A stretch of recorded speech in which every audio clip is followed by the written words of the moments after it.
اگر رمضان المبارک کا مہینہ تشریف لائے پھر بھی ہم ویسے کے ویسے رہیں تو پھر بات ختم ہو گئی۔ حضرت بائی بسطامی رحمہ اللہ ارشاد فرماتے تھے کہ جو بندہ زنا نہ کرے روزے میں، صرف کسی کے زنا کا خیال دل میں لے آئے، اس کا روزہ ختم ہو گیا۔ بھوک بچائے پھرتا ہے، روزے کی روحانیت اس کی گئی۔ ہر بندہ اپنے من میں جھانک کے دیکھے کہ میرے دل میں گناہ کی نفرت کتنی ہے۔ گناہ کی نفرت جب تک دل میں نہیں آتی تب تک تزکیہ ہو سکتا نہیں ہے۔ تعالیٰ کا کروڑا احسان جس خداوند قدوس نے ہم سب کو آج کے اس عظیم الشان دن میں اپنے گھر میں آنے کی توفیق عطا فرمائی۔ یہ رمضان المبارک کا جو مہینہ ہے، اللہ تبارک و تعالی نے اہل ایمان کو اپنا تزکیہ کرنے کے لیے عطا فرمایا ہے۔ تزکیہ کہتے ہیں اپنے باطن کو، اپنے دل کو صاف کرنا، اپنے دل کو راہ حق پہ لانا۔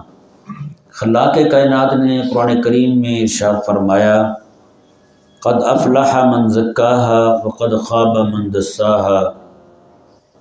فرمایا کہ کامیاب ہو گیا وہ شخص جس نے اپنے نفس کو پاک کر لیا، اپنے دل کو پاک کر لیا۔ یہ ذہن میں رہے، اللہ تبارک و تعالی نے یہاں یہ نہیں فرمایا کہ کامیاب ہو گیا وہ بندہ جس نے گناہ چھوڑ دیا، یہ نہیں فرمایا۔ گناہ چھوڑنا اور ہے، دل کا پاک ہونا اور ہے۔ گناہ چھوڑنا زبردستی بندہ چھوڑ رہا ہے، دل مائل ہوتا ہے، دل کو قابو کر رہا ہے۔ مطلب یہ کہ دل میں خیالات آ رہے ہیں گناہ کے، دل میں خیالات آ رہے ہیں، نفس جو ہے وہ من کو گدلہ کر رہا ہے، خیالات آ رہے ہیں، ارادہ بن رہا ہے، باقی سارے معاملات ہو رہے ہیں، گناہ نہیں ہو رہا۔ بس بتائیں نا، اکیلا گناہ نہ کرنا یہ بڑا کام نہیں ہے۔ کامیابی یہ نہیں ہے کہ بندہ گناہ نہ کرے، کامیابی کسی اور شے کا نام ہے۔ کامیابی یہ ہے کہ دل میں اس کا خیال ہی نہ آئے۔ دل میں خیال آ رہا ہے مطلب یہ کہ گندگی ہے، ارادے بن رہے ہیں مطلب گندگی ہے۔ دل گندا ہے تو ارادے آ رہے ہیں، ارادے بن رہے ہیں۔ غلط خیال سے غلط ارادے بنتے ہیں اور غلط ارادے سے غلط کام ہوتے ہیں۔ سمجھ آ رہا ہے مسئلہ؟ دیکھیں، ایک امام ہیں بہت بڑے، ان کے بچپن کا ایک قصہ آپ کو سناتا ہوں۔ چھوٹے سے تھے بالکل، جیسے آپ کو پتہ ہے گاؤں دیہاتوں میں، یہاں تو خیر ماحول اور ہو گیا ہے۔ اب گاؤں دیہاتوں میں بچے جب ہم اپنا بچپن یاد کریں تو بخوبی یاد ہوگا کہ گھروں میں بچے جو ہیں عموماً اکیلی قمیض پہن کے گھومتے رہتے تھے، ہے نا جی۔ تو وہ امام جو تھے وہ بھی بچپن تھا ان کا، اکیلی قمیض پہن کے باہر گلی میں گھوم رہے ہیں۔ کچھ خواجہ سرا جن کو کہتے ہیں مخنث، وہ گزر رہے تھے، وہ ابھی بچپن تھا ان کا۔ انہوں نے جیسے ان کی نظر پڑی نا، انہوں نے اپنی قمیض اٹھا کے اپنی آنکھوں پہ رکھ لی۔ ان میں جو ایک تھا خواجہ سراؤں میں، وہ اتر کے قریب آیا، ٹانگے پہ جا، وہ اتر کے قریب آیا، اس نے کہا کہ بچے یہ آپ نے کیا کیا ہے؟ جو چھپانے والی شے تھی وہ چھپائی نہیں، جو چھپانے والی نہیں تھی وہ چھپا لی ہے۔ اللہ اکبر کبیرہ۔ اب اسے پتہ نہیں تھا میں جس سے بات کر رہا ہوں وہ ہے کون، ہیں؟ کیا کلام فرمایا اس امام نے۔ انہوں نے کہا کہ دیکھو بات سنو، پہلے نظر بہکتی ہے،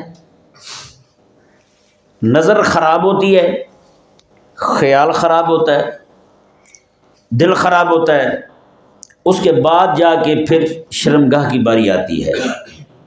تو میں نے کہا جو خرابی کی جڑ ہے نا، یہ نگاہ، جہاں سے خرابی پیدا ہونی ہے، نگاہ کے خراب ہونے سے دل خراب ہوگا، دل کے خراب ہونے سے عمل خراب ہوگا۔ میں نے کہا خراب عمل پہنچنے کا جو سبب بن رہا ہے، اول سبب ہے وہ یہ نگاہ ہے۔ میں اسی کو قابو کر لوں، باقی ساری چیزیں محفوظ ہو جائیں گی۔ سمجھ آیا نہیں سمجھ آیا مسئلہ؟ یہ ہے تزکیہ والی بات۔ اللہ تبارک و تعالیٰ نے، یہی وجہ ہے جب وہ اپنے شیخ کے پاس گئے نا بیعت ہونے کے لیے، وہ بیعت ہونے گئے، ابھی عمر جو ہے نا 17-18 سال ہے، بیعت ہونے گئے، شیخ نے ان کو بیعت بھی دے دی، ساتھ خلیفہ بھی بنا دیا، خلیفہ بھی بنا دیا۔ وہاں موجود لوگوں نے کہا کہ حضرت اتنا بڑا کرم اور ایک ہی بار میں آنے میں، ابھی عمر نہیں ہے ان کی، چھوٹی عمر کے ہیں، ہم تو اتنے عرصے سے پڑے ہوئے ہیں۔ شیخ فرمانے لگے کہ بات سنو، میں تم آئے تھے، تمہارا باطن صاف کرنے والا تھا، تمہارا تزکیہ نفس ہونے والا تھا، تمہارے اندر چراغ جلانے والا تھا، تمہارے اندر تیل ڈالنے والا تھا، دیے میں چراغ کو صاف کرنے کا بھی کام باقی تھا۔ یہ جب میرے پاس آیا ہے، دل صاف تھا، اس دل کے مشکات کے اندر، اس سینے کے اندر دل جو تھا وہ صاف تھا، اس کے اندر چراغ بھی موجود تھا اور اس میں تیل بھی موجود تھا، اور جس کو آگ لگاتے ہیں وہ وٹ بھی موجود تھی۔ فرمایا میری ضرورت صرف اس تیلی لگانے کی تھی، وہ میں نے لگائی ہے تو چراغ روشن ہو گیا ہے، معرفت الہیہ کے اندر چشمے پھوٹ پڑے ہیں، بس اتنا کام تھا۔ سمجھ آ رہا ہے نہیں سمجھ آ رہا بھائی؟ تو یہ جو ہے نا بندہ مومن کا دل صاف کرنا کامیاب، اللہ نے فرمایا قد افلح من زکاہا، کامیاب وہ ہو گیا ہے جس نے نفس کو پاک کر لیا ہے، مطلب دل میں خیال ہی نہ آئے، پاکی یہ ہے، پاکیزگی یہ ہے، طہارت یہ ہے۔ اور اس لیے، اور یہ پاک کب ہوتا ہے؟ جب گناہ کی نفرت دل میں آ جائے۔ گناہ کی نفرت جب تک دل میں نہیں نہ آتی تب تک تزکیہ ہو سکتا نہیں ہے۔ اللہ تبارک و تعالی نے محبوب کریم علیہ السلام کے فرائض منصبیہ کو بیان فرماتے ہوئے فرمایا یعلمہم الکتاب والحکمت، میرے حبیب کریم علیہ السلام جو ہیں تمہیں کتاب بھی سکھاتے ہیں، حکمت بھی سکھاتے ہیں، اور آگے فرمایا وَيُزَكِّيهِمْ، تمہارے اندر کو بھی پاک فرماتے ہیں، تمہارے اندر کو بھی پاک فرماتے ہیں۔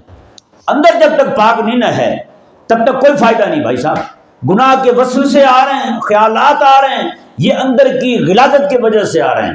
جب اندر بندے کا باطن پاک ہو جاتا ہے، پھر اس طرح کے نہ زمین گندی ہوگی نہ وہاں گندا گھاس اگے گا، وہاں گھاس پھوس نہیں اگے گا بھائی۔ زمین پاک ہو جائے تو سمجھو وہاں کھیتی ہمیشہ طیب اور طاہر ہی اگتی ہے۔ اللہ تعالیٰ نے قرآن کریم میں ارشاد فرمایا، یہی مسئلہ بیان کرتے ہوئے فرمایا کہ خابوسا جو پاک زمین ہے نا، پاک زمین ہے، میں کہ وہ پاک کھیتی اگاتی ہے، اور جو پلید زمین ہے وہ پلید کھیتی اگاتی ہے۔ اب ہر بندہ سمجھنے والا وہ یہی سمجھتا ہے شاید یہ پتوکی کے علاقے میں کوئی زمین ہے اس کی بات ہو رہی ہے، یہ کسی ڈھانے کی زمین کی بات ہو رہی ہے، یہ جناب کہیں پہ شکر گڑھ میں کوئی زمین ہے کھیتی کی، کسانوں کی، اس کی بات ہو رہی ہے۔ پیارے بھائیوں نہیں، یہ اس زمین کی بات ہو رہی جو دل کی زمین ہے۔ سمجھ آ رہا ہے کس زمین کی بات ہو رہی ہے؟ یہ دل کی زمین کی بات ہو رہی ہے۔ فرمایا اللہ تبارک و تعالی نے فرمایا کہ خابوسا لا یخرج الا نکدا، میں جو پاک زمین ہوتی ہے وہ پاک کھیتی اگاتی ہے، جو پلید زمین ہوتی ہے اس سے ہمیشہ گند ہی اگتا ہے۔ اللہ کے محبوب علیہ السلام نے صحابہ کرام علیہ رضوان کا ایسا تزکیہ فرمایا تھا، ان کے باطن کو ایسا پاک فرمایا تھا میرے آقا علیہ السلام نے۔ اللہ تعالیٰ نے خود قرآن میں فرمایا ان اللہ کرہ الیکم الکفر والفسوق والعصیان، اللہ نے فرمایا کہ تمہارے لیے ہم نے کفر کو، فسوق کو اور گناہ کو ناپسندیدہ ترین بنا دیا ہے۔ یعنی گناہ کو دیکھ کے ہی دل میں جو ہے وہ نفرت کی روح سی اٹھتی ہے، یہ کیا ہو رہا ہے؟ آج ہم خود اپنے اگر دلوں کا اندازہ لگائیں نا، دلوں پر جھانکے، ہر بندہ اپنے من میں جھانک کے دیکھے کہ میرے دل میں گناہ کی نفرت کتنی ہے۔ اور دیکھیں میرے کریم آقا صلی اللہ علیہ وسلم نے ارشاد فرمایا، حضور فرماتے ہیں کہ جو بندہ صرف اپنی نگاہ کو غیر عورت پر پڑنے والی تھی، اس نے نگاہ اپنی ہٹا لی، یا پڑھی فوراً نگاہ ہٹا لی، حضور فرماتے ہیں میرا اللہ تبارک و تعالیٰ اسے عبادت کی لذت عطا فرمائے گا، عبادت میں مزہ عطا فرمائے گا اسے اللہ تبارک و تعالیٰ۔ تو بتائیں آج ہم نے کتنی حد تک ہمارے دلوں میں گناہوں کی نفرت ہے؟ تو تزکیہ رمضان شریف آتا ہے تزکیہ کرنے ہے، یہ من کو پاک کرنے آتا ہے، یہ وقت دیتا ہے بندے کو، یہاں یہ وقت ہے تیرے پاس، اپنے آپ کو سیدھا کر لے تم۔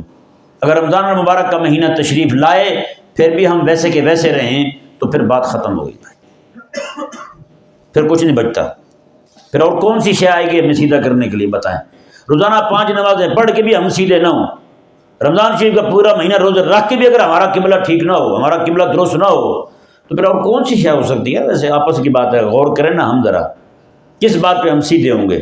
کون سی بات ہے ایسی جس سے جناب ہم راہ حق پہ آ جائیں گے؟ تو اس لیے جب تک قلب کی طہارت نہیں نہ ہوتی، اللہ نے یہ نہیں فرمایا قرآن کریم میں جس نے گناہ چھوڑ دیے وہ کامیاب ہو گیا، میں نہ استحصال ہو، گناہ کی نفرت دل میں ہو، ہاں گناہ کی نفرت دل میں ہو، گناہ کی طرف دل مائل ہی نہ ہو۔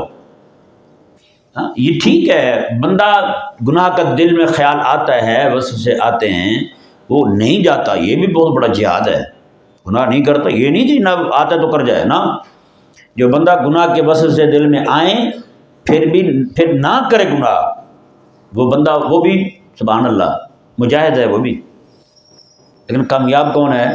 وہ وہی ہے جس کا دل پاکیزہ ہو جائے،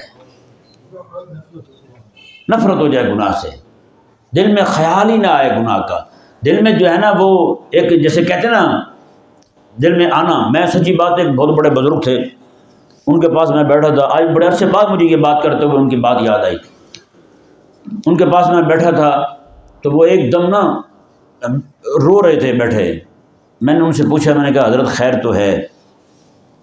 وہ کہنے لگا یار رات میں نے خواب دیکھا ہے، میں گناہ کی طرف چل کے جا رہا تھا، خواب دیکھا ہے، خواب میں گناہ کی طرف چل کے جا رہا تھا، اسی بات پہ رو رہا ہوں۔ ہے نا سوچنے والی بات؟ ویسے زندگی میں ساری زندگی تقوی کی، طہارت کی، نیکی کی گزری ان کی، صرف خواب دیکھا ہے کہ گناہ کی طرف چل کے جا رہے ہیں تو وہ رو رہے ہیں، اور ہم رات دن گناہ پہ گناہ کیے جا رہے ہیں اور ٹس سے مس نہیں ہو رہے۔ آج فخر سمجھتے ہیں گناہ کر کے، دیکھیں نا گناہ کی نفرت ہونا کتنی بڑی نعمت ہے اللہ تبارک و تعالیٰ کی اس بندے کو، اللہ تعالیٰ کا کتنا بڑا انعام ہے اس بندے پر جس کو رب کی نافرمانی سے نفرت ہو جائے۔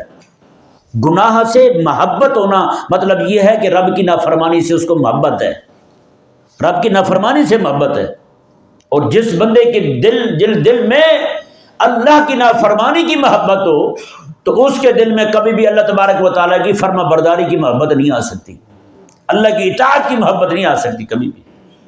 تو پھر نتیجہ کیا نکلتا ہے؟ نتیجہ اس کا کفر پہ منتج ہوتا ہے، یہ پکی بات ہے، ایسا کفر کی طرف چلا جاتا ہے بندہ۔ آج ہم خود اندازہ لگائیں، ذرا غور کریں، رمضان شریف کا مہینہ یار، اسی میں کچھ نہ کچھ تھوڑا سا تو اپنے آپ کو سیدھا کر لیں، چلو سارے نہیں ہو سکتے، تھوڑا سا اگلے رمضان میں کر لیں، پھر اگلے میں کر لیں، کوشش تو ویسے یہی چاہیے کہ ابھی سے کریں، بس ختم ہو گئی، بہت ہو گئی یار، ویسے سمجھ آ رہے نہیں سمجھ آ رہے؟ رات کو جو ہے نا رات کو سوتے ہوئے مراقبہ ضرور کریں اور اپنی زندگی کا حساب کریں کہ میں نے کتنی نیکیاں کی ہیں۔ اب رمضان شریف کا مہینہ نا، اب دیکھیں میں آپ کو بتاؤں، وسوسے اور خیالات جو ہے نا، وسوسے اور خیالات آنا، اکیلا آنا، خیال آنا، کتنا بڑا نقصان ہے اس کا۔ حضرت بائی بستامی رحمہ اللہ ارشاد فرماتے تھے کہ جو بندہ زنا نہ کرے روزے میں، صرف کسی کے زنا کا خیال دل میں لے آئے، اس کا روزہ ختم ہو گیا، بھوک بچائے پھرتا ہے، روزے کی روحانیت اس کی گئی، وہ ختم ہو گئی، بالکل گئی اس کی۔ آج ہم دیکھیں پورا دن میں روزہ بھی رکھے ہوئے ہیں اور شام کو پروگرام بھی دیکھ رہے ہیں، اور وہ بھی عین اس وقت میں جب اللہ تعالیٰ خود فرما رہا ہو میرے حبیب کے امتیوں مانگو کیا مانگتے ہو، اللہ ان کو بلا رہا ہو اپنی طرف، وہ مانگو کیا مانگتے ہو میں تمہیں دیتا ہوں، یہ ٹی وی پہ پروگرام لگا کے بیٹھا ہوں۔ مطلب یہ ہے کہ روزہ رکھ کے بھی گناہ کی محبت نہیں ختم نہیں ہو رہی ہیں۔ وہ جو پورا سال جن کو دیکھا ہوتا ہے، جن کے انداز ناز وہ سارے دماغ میں نقش ہوتے ہیں، اب تھوڑا سا برقعے میں دوپٹے میں آ جاتی ہوں تو حضرت صاحب کا ایمان تازہ ہو جاتا ہے۔ یہ کہتے ہیں جی سبحان اللہ سبحان اللہ۔ ہاں، اب گھر والی کو یہ نہیں پتہ ہوتا بیچاری کو یہ کس بات پہ حاجی صاحب سبحان اللہ پڑھ رہے ہیں، اس کو پتہ چل جائے تو حاجم ٹھیک کر دے اس حاجی صاحب کو بھی پتہ ہے نا۔ تو بھائی نہیں، اپنا روزہ بچائیں، بند کر دو اپنا روزہ بچائیں، اپنی عبادت بچائیں۔ اور میں سچی کہہ رہا ہوں زندگی کا کوئی پتہ نہیں ہے، یہ میں کہوں نہ کہوں آپ سب کو پتہ ہے کہ زندگی کو کوئی پتہ نہیں ہے بھائی صاحب۔ کسی وقت جو ہے نا وہ ہمارا سانس ختم ہو سکتا ہے، سانس منقطع ہو سکتا ہے۔ آج ہی سے رات کو بیٹھیں غور کریں کہ میں نے اپنے اعمال میں رمضان شریف کا مہینہ آیا، حضور نے پتہ کیا فرمایا؟ میرے آقا علیہ السلام ممبر پہ چڑھ رہے تھے، حضور نے 3 بار آمین کہا ہے، 3 بار۔ صحابہ کرام عرض کرتے ہیں یا رسول اللہ آمین، پہلے تو ظاہر بات ہے حضور دعا کرتے، صحابہ آمین کہتے تھے، یا رسول اللہ آج آپ آمین فرما رہے تھے۔ میرے آقا علیہ السلام نے جب میں چڑھنے لگا تو جبریل نے 3 دعائیں کی ہیں، ان میں ایک دعا کا ایک حصہ جو ہے وہ یہ تھا، جبریل امین کہہ رہے تھے یا رسول اللہ جو بندہ رمضان کا مہینہ پائے اور اپنی بخشش نہ کروا سکے وہ بندہ ذلیل و خوار ہو جائے۔ حضور فرماتے ہیں میں نے آمین کہہ دیا ہے، میں نے آمین کہہ دیا ہے۔ بتائیں، میں اور کچھ نہیں کہتا، صرف رات کو لیٹتے ہوئے نا سچی بات تراویح پڑھ کے جب آپ جائیں گے رات کو لیٹ کے بس یہ غور کیجئے گا یار میرے عمل ایسے ہیں جو رمضان شریف کے مہینے کے قابل ہوں، مہینے کے لائق عمل میرے ہیں، بنتے ہیں ویسے؟ اگر بنتے ہیں پھر تو ٹھیک ہے، اگر نہیں بنتے تو پھر محاسبہ ضروری ہے بھائی صاحب۔ ہر بندہ بیٹھے رات کو، ہر بندہ غور کرے، یار دکانوں کا بھی تو حساب کرتے ہیں نا، کبھی یہ بھی حساب کریں۔ حضرت سیدنا ابو بکر صدیق رضی اللہ تعالیٰ عنہ فرماتے تھے کہ انسان جو ہے نا، انسان وہ سمجھدار انسان وہ ہے جتنا دنیا میں رہنا ہے اتنا دنیا کے لیے کمائے، جتنا قبر اور آخرت میں رہنا ہے اتنا قبر اور آخرت کے لیے کمائے۔ اور ہم ذرا خود حساب کر کے دیکھ لیں روزانہ دنیا کے لیے ہم روزانہ کا کتنا کما رہے ہیں اور آخرت کے لیے کتنا کما رہے ہیں۔ یہ مجبوریاں یہ سارا کچھ رہ جائے گا، سچی بات ہے۔ حضرت جبرائیل علیہ السلام نے جیسے اپنی جھلکی دکھائی نا ساری مصروفیتیں ختم ہو جائیں گی، بالکل ختم ہو جائیں گی۔ جن کے لیے جناب مارے مارے پھرتے ہیں انہوں نے جناب کہنا یار بابے کو جلدی دفن کر دو، ڈر لگ رہا ہے ہمیں۔ انہوں نے پھر آپ کے پہنے ہوئے کپڑے بھی گھر میں نہیں رکھنے، انہوں نے کہنا ان سے بھی ہمیں ڈر لگتا ہے۔ تو پھر یار جتنے جو لوگ ہم سے اتنے ڈرنے والے ہوں پھر ان کے لیے ہم اپنی آخرت خرابی کیوں کریں؟ بتائیں نا۔ اس لیے ہر بندہ مومن جو ہے وہ اپنی آخرت کی فکر کرے۔ رمضان شریف کا مہینہ تشریف لایا ہے، اپنے تزکیے پہ زور دیں، اپنے آپ کو پاک کریں۔ دیکھیں آپ کا دل گناہ کی طرف جا رہا ہے نا تو روکیں اس کو، ایسا روکیں گے، ایسا روکیں گے، انشاءاللہ وہ وقت آئے گا اللہ تبارک و تعالیٰ گناہ کی دل میں نفرت بٹھا دے گا۔ جب نفرت بیٹھ گئی نا دل میں تو سمجھیں کہ آپ کا پھر تزکیہ ہو گیا ہے، آپ کا نفس پاک ہو گیا ہے۔ جب نفس پاک ہو جائے نا اللہ قرآن میں فرماتا ہے ایسا بندہ جب دنیا سے جانے لگتا ہے اللہ خود فرماتا ہے ارجعی الی ربک، بلکہ فرشتہ آگے کہتا ہے اس کو ارجعی الی ربک راضیہ، فرمایا تو اپنے رب کی طرف چل، رب تیرے سے راضی ہو گیا ہے۔ فادخلی فی عبادی، تو میرے بندوں میں داخل ہو جا، وادخلی جنتی، اور میری جنت میں داخل ہو جا۔ میرے کریم آقا علیہ السلام نے فرمایا تھا، حضور فرماتے ہیں کہ ابو بکر صدیق کا جب آخری وقت آئے گا نا ابو بکر کو بھی فرشتہ آ کے یہی کہے گا، یہی کہے گا یا ایتھا النفس المطمئنہ، اے نفس مطمئنہ ارجعی الی ربک راضیہ، اپنے رب کی طرف چل، تو اس سے راضی وہ تجھ سے راضی۔ اگر چاہتے ہیں نا کہ نفس مطمئنہ بن جائے تو نفس مطمئنہ جو ہے نا وہ پاکیزہ نفس مطمئنہ بنتا ہے۔ گناہ کی محبت والا، گناہ کی پلانیاں کرنے والا، گناہ کے منصوبے بنانے والا دل جو ہے وہ مطمئنہ ہو سکتا نہیں ہے۔ مطمئنہ کا مطلب یہ ہے رب کی رضا پہ مطمئن ہے۔ مطمئنہ یہ ہے کہ میں اپنے رب پر راضی ہوں، جی میرے رب نے جو میرے لیے حکم دیا ہے میں اس پر راضی ہوں، جس شے سے منع کیا میں اسے رکنے پر راضی ہوں، بس بات ختم ہو گئی۔ اللہ تبارک و تعالی ہم سب کو سمجھنے کی توفیق عطا فرمائے۔